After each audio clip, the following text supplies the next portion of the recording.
எடுத்து மருந்து வாங்கிக்க, மருந்து காணுது, மருந்து வாங்கிக்கிங்க, மருந்து வாங்கிக்க காணுது,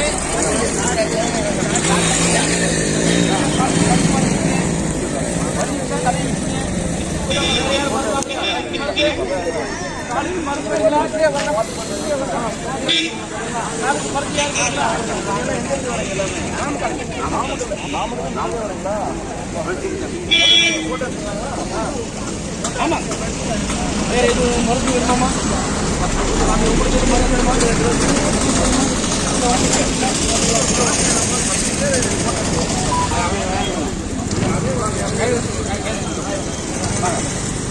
சென்டருக்கு